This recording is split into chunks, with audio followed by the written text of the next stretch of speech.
Bodhan Mahalakshmi function హాల్లో పట్టభద్రుల MLC అభ్యర్థి నరేందర్ రెడ్డి మద్దతుగా బోధన్ కాంగ్రెస్ పార్టీ ప్రైవేటు విద్యా సంస్థల ఆధ్వర్యంలో ఎన్నికల ప్రచార సభ నిర్వహించారు. కరీంనగర్, ఆదిలాబాద్, నిజామాబాద్, మెదక్ జిల్లాల పట్టభద్రుల ఎమ్మెల్సీ కాంగ్రెస్ అభ్యర్థిగా ఆల్ఫోర్స్ అధినేత నరేందర్ రెడ్డిని బరిలోకి దింపింది. బోధన్లో జరిగిన సభను ఉద్దేశించి నరేందర్ రెడ్డి మాట్లాడుతూ రాబోయే రోజుల్లో ప్రతి ప్రైవేటు విద్యా సంస్థల్లో ఉపాధ్యాయులుగా ఉద్యోగం చేసేవారికి బేసిక్ శాలరీ ఫిక్స్ చేసి ఆరోగ్య భద్రత, ఉద్యోగ భద్రత కోసం కృషి చేస్తానన్నారు. ప్రైవేటు విద్యా సంస్థల పెండింగ్ స్కాలర్షిప్లు ముఖ్యమంత్రితో మాట్లాడి 50% వేయిస్తానని హామీ ఇచ్చారు. పట్టభద్రుల అభివృద్ధి కోసం పాటుపడతానని, మొదటి ప్రాధాన్యత ఓటు వేసి గెలిపించాలని నరేందర్ రెడ్డి కోరారు.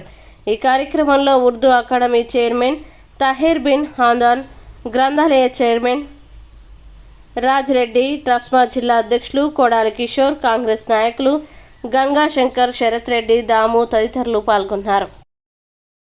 ఖచ్చితంగా మరి సేవ చేయాలని ఒకే ఒక లక్ష్యంతో పట్టభద్రుల ఎమ్మెల్సీ ఎన్నికల్లో పోటీ చేయాలని డిసిజన్ తీసుకున్నాం. మంచి ఎన్రోల్మెంట్ చేయించాము.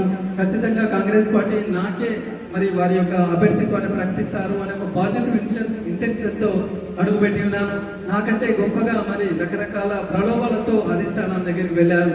మేమంటే మేము అని చెప్పేసి వారికి ఉన్న డిఫరెంట్ సర్వేల ద్వారా నరేందర్ రెడ్డి అయితే మాత్రమే ఖచ్చితంగా విన్ కాగలడు అని గమనించి మరి ఏఐసిసి అండ్ టీపీసీసీ వారు నిర్ణయం తీసుకుని నాకు అభ్యర్థిత్వాన్ని ఇచ్చినందుకు వారికి ధన్యవాదాలు తెలియజేస్తున్నాను. మరి నో డౌట్ భద్రత, ఉద్యోగ భద్రత, ఆరోగ్య భద్రత వారు చెప్పినారు. నేను ఇంకొక హామీ ఇస్తున్నాను. మీ అందరికీ ఉద్యోగ భద్రత హామీ కూడా నేను ఖచ్చితంగా ఛాలెంజింగ్ గా తీసుకుంటాను. ప్రతి గ్రామంలో, ఒక మండలంలో, ఒక డిస్ట్రిక్ట్ హెడ్ క్వార్టర్లో లేదా ఇంకా కార్పొరేషన్లో ఒక టీచర్కు మినిమం బేసిక్ శాలరీ ఫిక్స్ చేసే బాధ్యత నేను తీసుకుంటానని చెప్పేసి మీకు హామీ ఇస్తున్నాను.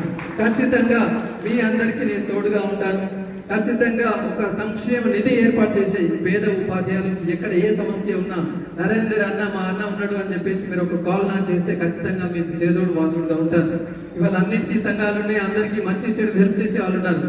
కానీ ప్రైవేట్ రంగంలో పనిచేస్తున్న టీచర్లకు మాత్రం అసలు దిక్కు దివాన ఏం లేదు. ఎప్పుడు మనకు కోపం వచ్చినా పోవాలి, ఎప్పుడు యాజమాన్యం తీసేసినా పోవాలి.